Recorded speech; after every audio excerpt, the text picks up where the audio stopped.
दोस्तों, आज हम लोग विद्युत जनित्र को पढ़ने जा रहे हैं और इसके कार्य सिद्धांत का सचित्र वर्णन बहुत अच्छे से करना सीखेंगे।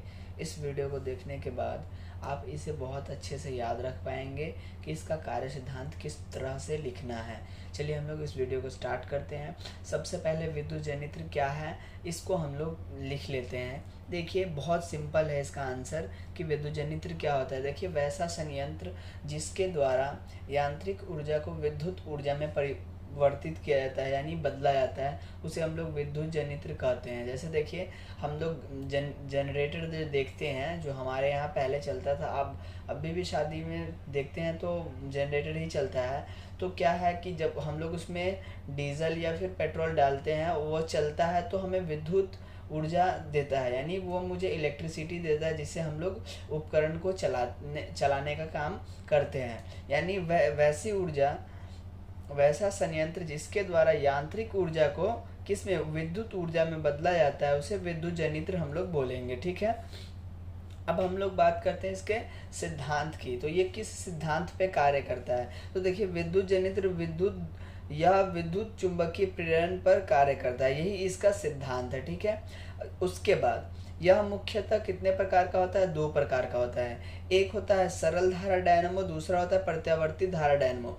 तो इतना बात इसमें पहले लिखना है और ये कुछ बड़ी चीज़ नहीं है, आप इसे बहुत आसानी से याद रख सकते हैं। ठीक है, उसके बाद हम लोग यहाँ पे जो सरल धारा डायनेमो है ना, इसके कार्य सिद्धांत का वर्णन करेंगे। ठीक है, तो इतना लिखने के बाद आपको करना है इसका स्क्रीनशॉट और इसके जस्ट नीचे इस चित्र को बनाना है आपको। ठीक है, इस चित्र को आप बनाएंगे, उसके बाद आपको लिखना है यहाँ सरल धारा डायनेमो के कार्य सिद्धांत का वर्णन किया जा रहा है। इतना लिखने के बाद अब हम लोग इसके कार्य सिद्धांत का वर्णन करेंगे। ये आपका हो गया पूरा का पूरा आंसर। अब इसके बाद जो लिखना है वो हम लोग इस चित्र की सहायता से आगे बढ़ेंगे। ठीक है, तो पहले आप इतना लिखने के बाद आप इस चित्र को बना लीजिए। इस चित्र को बनाने के बाद हम लोग आगे का काम अब करते हैं। चित्र को बनाने के बाद आपको ये लाइन लिख लेना है, यहाँ सरल धारा के कार्य सिद्धांत का वर्णन किया जा रहा है। ठीक है, अब देखिए इसके वर्णन के लिए हमें क्या क्या करना पड़ेगा। ये सारी की सारी चीज़ें इस चित्र में दी गई है। ठीक है, ये हो गया हमारा चित्र। अब देखिए सबसे पहला काम क्या है कि हमने यहाँ पे एक कुंडली लिया है, आयताकार तार की कुंडली। ये जो आपको दिख रहा है यहाँ से ऐसे ऐसे और ऐसे यहाँ तक, ये एक कुंडली है। तो सबसे पहले देखिए बस आपको ऐसे ये स्टेप फॉलो करके चीज़ों को लिखना है, समझना है, फिर आप इसे बहुत लंबे समय तक याद रख पाएंगे और कभी नहीं भूलेंगे। तो सबसे पहला क्या है, देखिए इसमें जो भी नाम है ना, इस नाम को ही बस इसमें नोट कर देना है, लेकिन उसका भी एक स्टेप रहेगा कि इसके बाद इसका, इसके बाद इसके बारे में लिखना है, इसके बाद इसके बारे में। तो सबसे पहला काम है हमें कि इस कुंडली के बारे में लिखना। तो इसके लिए आयताकार तार की एक कुंडली ली जाती है। ठीक है, आयताकार तार की कुंडली ली जाती है, इसको हम लोग लिखते हैं। इसके लिए आयताकार तार की कुंडली ली जाती है। हमने आयताकार तार की कुंडली लिया। देखिए उसके बाद अब देख रहे होंगे आप लोग कि इस आयताकार तार की कुंडली के बगल में क्या लगा हुआ है। तो यहाँ पे देखिए इसका नाम है शक्तिशाली चुंबक। क्या लगा हुआ है? शक्तिशाली चुंबक। तो बोलिए अब हम लोग क्या लिखेंगे, इसमें शक्तिशाली चुंबक लगा रहता है। क्या लगा रहता है? देखिए इसके लिए आयताकार तार की एक कुंडली ली जाती है और इसी में क्या लगा हुआ है, आप देख रहे होंगे कि शक्तिशाली चुंबक हमने यहाँ लिखा है, तो शक्तिशाली चुंबक लगा हुआ है। तो इसमें शक्तिशाली चुंबक लगा रहता है जिसे N तथा S से क्या किया गया है, इंडिकेट यानी दिखाया गया है। तो इसको हम लोग लिख लेते हैं। देखिए सारी की सारी चीज़ों को हम चित्र की सहायता से ही आपको लिखना सिखाएंगे, आप बहुत आसानी से इसे लंबे समय तक याद रख सकते हैं। इसमें शक्तिशाली चुंबक लगा रहता है जिसे N तथा S से दिखाया गया है। ठीक है, अब उसके बाद हम लोग क्या करेंगे आगे देखते हैं। देखिए यहाँ पे अगर शक्तिशाली चुंबक लगा हुआ है तो उसका संबंध कोई ना कोई इलेक्ट्रिसिटी वेपन से तो होगा, या बैटरी से होगा, या फिर डायरेक्ट इलेक्ट्रिसिटी से होगा, यानी धारा से होगा। तो इस बात को भी यहाँ पे लिखना पड़ेगा। अगर यहाँ पे चुंबक है तो इसका तो संबंध ज़्यादातर बैटरी से ही होगा। तो इसी बात को हम लोग यहाँ पे क्या करेंगे, नोट करेंगे। अगर ये चुंबक है तो इसका संबंध होगा, ठीक है। तो उसके बाद हमें लिखना है चुंबक का संबंध बैटरी तथा अन्य किसी धारा से रहता है। अगर ये चुंबक है तो इसका संबंध किसी न किसी बैटरी या अन्य किसी धारा से रहेगा। तभी जब हम लोग इसको चलाएंगे तो इसमें बहुत भारी मात्रा में चुंबकीय क्षेत्र उत्पन्न होगा, और ये कुंडली जो है, ये तार की कुंडली, ये घूमेगा, और जब घूमेगा तो ये हमें विद्युत धारा प्रदान करेगा। इसके लिए इस चुंबक का हमें संबंध बैटरी या अन्य किसी धारा से रखना पड़ेगा। तो चलिए इसको भी हम लोग लिख लेते हैं। उसके बाद हम लोग समझेंगे। देखिए अगर इस चुंबक का संबंध बैटरी या अन्य किसी धारा से रहेगा तो इसमें हम लोग क्या करेंगे, विद्युत धारा प्रवाहित करेंगे। और जैसे ही इसमें विद्युत धारा प्रवाहित करेंगे ये चुंबक क्या होगा, चुंबकित्व होकर एक शक्तिशाली चुंबकीय क्षेत्र का निर्माण करेगा। क्यों? क्योंकि ये एक शक्तिशाली चुंबक है। और चुंबक देखिए, धारा जो है चुंबक में गति उत्पन्न करता है, ठीक है। क्योंकि देखिए विद्युत धारा खुद चुंबकीय क्षेत्र उत्पन्न करता है। तो यहाँ पे चुंबक है तो देखिए धारा से इसका संबंध है, बैटरी या अन्य किसी धारा से। तो जैसे ही हम लोग इसमें विद्युत धारा प्रवाहित करेंगे तो शक्तिशाली चुंबक चुंबकित होकर एक शक्तिशाली चुंबकीय क्षेत्र का निर्माण करेगा। तो इस बात को भी हम लोग यहाँ पे लिख लेते हैं, ठीक है। तो लिखेंगे चुंबक में जैसे ही विद्युत धारा प्रवाहित किया जाता है, चुंबक में जैसे ही विद्युत धारा प्रवाहित किया जाता है, चुंबक चुंबकित्व होकर चुंबकीय क्षेत्र उत्पन्न करता है, करेगा भी, क्योंकि ये चुंबकीय क्षेत्र उत्पन्न करेगा ही। तो इस बात को हम लोग यहाँ पे लिख लेते हैं। देखिए सारी की सारी चीज़ें हमें भाषा को, मतलब इस चित्र को देख के ही लिखना है। तो इस बात को भी हम लोग यहाँ पे लिख लेते हैं। जैसे चुंबक में जैसे ही विद्युत धारा प्रवाहित किया जाता है तो चुंबक चुंबकित्व होकर एक शक्तिशाली चुंबकीय क्षेत्र उत्पन्न करता है, करेगा भी, क्योंकि वो ऐसा है। जब आप ऑस्टेट का प्रयोग आगे पढ़ेंगे तो इस चीज़ को आप बहुत अच्छे से समझ पाएंगे। उसके बाद देखिए आगे की चीज़ों को हम लोग पहले समझते हैं, फिर आगे लिखेंगे। उससे पहले आप इसका स्क्रीनशॉट लीजिए, हम लोग आगे बढ़ते हैं। चलिए हम लोग चीज़ों को समझते हैं। देखिए हमने इसके बारे में तो पूरा लिख लिया है, ठीक है।